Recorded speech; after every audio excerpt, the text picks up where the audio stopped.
All right, let's talk about full team defensive pursuit drill. I'm going to show you a video, old school video of the Miami Hurricanes doing almost this exact same drill. We did it for years, won a couple of state championships doing it, 7 or 8 region titles. I think it was 6 in a row or 7 in a row, and plus another one before that run started. So it was 7 or 8 region titles, doing this every day, Monday, Tuesday, Wednesday, every day during the summer. Yes, even during weightlifting time, we'd go out on the field, we would do this. Now, we also ran sprints during June and July, but this is just a practical way of staying in shape. You should already be in shape, and teaching the kids something that they need, their proper pursuit angles. And you can see ours, this is drawn up in a 3-3 stack, which is what we ran all those years that we were winning those titles, region and state championships. And we used cones. Usually the defensive coordinator at some point in the season, because I set the field up, especially toward the end, because I didn't have a teaching gig, I was just coaching. I was retired from the classroom, and I'd say, hey, what do you want? And usually about midway, about this time of year, or getting close to the playoffs, I really can't remember, he'd say, Coach, don't put the cones out. He goes, they don't know by now, they ain't going to know. And sure enough, the kids would know. I quit using cones and started using the beanies that we put on there. That way they couldn't trip over anything, step on it, twist an ankle, because we had been using those little short stubby cones. And I started throwing out those red beanies that we put on our scout team, which was real good. And they could, they step on them. It's no big deal. And this is just a great drill. The force guy, if your pursuit left, would go to this cone, which was right at or behind the line of scrimmage. The corner would come up to the next cone, and then you can see. But they learned how to do it, just like everything else. It's an 11-man drill, so you can imagine. And what we would do, we'd have a coach snap the ball. The defensive coordinator would call the snap count. The guy would snap the ball, 1, 2, 3, whatever. And they'd fire off into their gaps. He'd even call a stunt like slant left or whatever. And the kids would go to their responsibility. And then he'd say, hit it. And they'd do a belly flop. And you'll see when Miami did it, they did 2 belly flops. They'd do a belly flop, and they'd come up with those feet busy and buzzing. And then he would point in a direction, and we'd have cones on both sides. If you don't have the cones to do both sides, what you can do is always do it this way, and then once the kids do it one way, they just jog down here and then do it the other way. So you're getting it to the left, come down here and flip it, and then you're doing it to the right. And you have your next group ready to roll, and they jump right in. Like I say, you do this for 5 minutes with 2 groups. We did it usually with 2.5 groups. And we'd just fill in. And sometimes we'd have like a DB, lined up. Or we had extra DBs and didn't have another DN, put him here and just say, hey, you go to cone number 3. And just get the kids hustling to it. It's a great team activity. And it's great, like I said, conditioning. And it's also good, them learning their pursuit angles. That's a must. Let's go watch the video. All right, as I said, this is Miami Hurricanes. You can tell by the graininess of the picture and the shape of it, it's more square than rectangle. It's from back in the day. I'm not sure who was the head coach and the DC at that time. I found this video, and I couldn't find any of us doing it. We videoed practice, but practice video gets deleted, and we should have not done that, at least kept one of them, and that's my fault. But we did this, like I said, we started probably doing it, did a little bit from the very beginning. And we did different versions of it. And eventually, after a few years, this became the version we settled on. And it's a great drill. And let's watch the Hurricanes do it. See, they just come off the ball. They're buzzing their feet. 2 belly flops. Boom. He points that way. Watch, you can see little things on the sideline over here. They get to their spot. Everybody gets there. They blow the whistle. They sprint back. And what we did, we jogged back down the line and let the next group come on. Watch them react to the ball.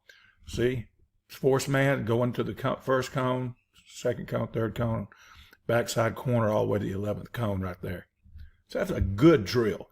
And you see, it's a lot of movement, but it's teaching them something to do with football. Guys, running 40s is fine, but they're not learning football. This is football movement. Running to the cone, learning to pursue the ball. Let me tell you something about pursuit. Some of the best defenses we had weren't good tackling teams, but they were pursuers.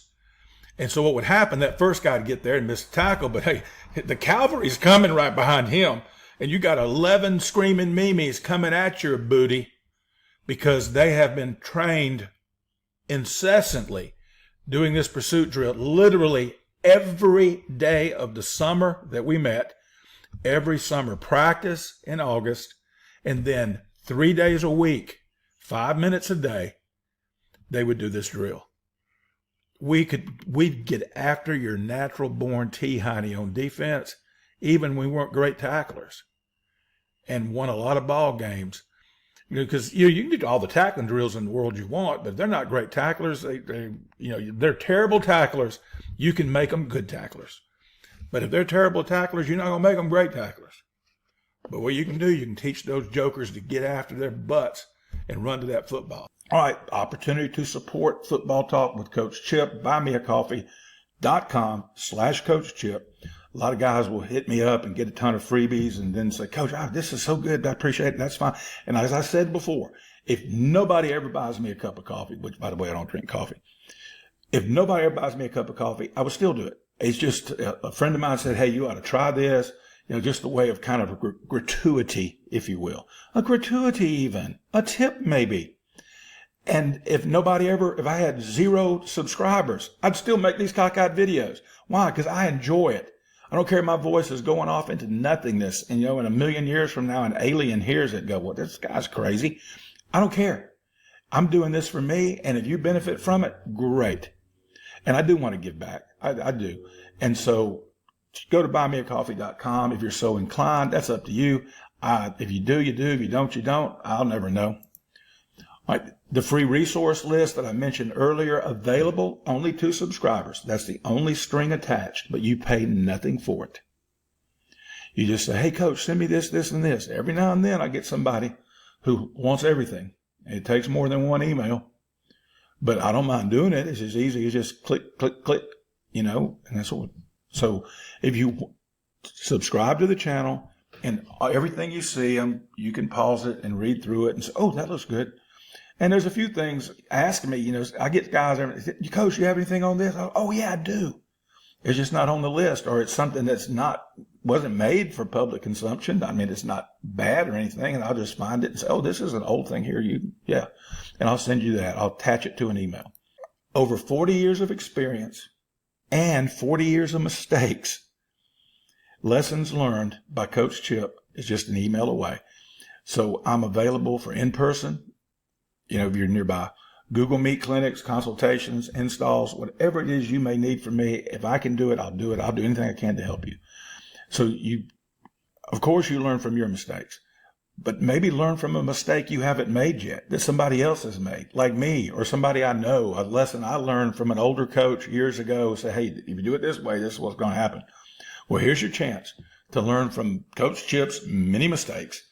Hit me up at siegel.chip@gmail.com and say, hey, Coach, I'd like to get together and talk about this. And I may hit you back and say, like if you hit me up and say, Coach, I want to talk about run and shoot. I'm going to say, you better get Tiger Ellison's book because Coach Chip don't know jack crap about that.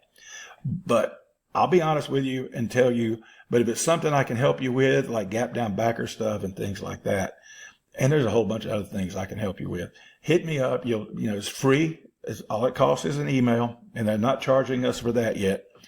And so remember all the things we have available to you, and be sure you go over and check out the Just Play Sports Solutions website and hit my buddy Brad Rumsey up.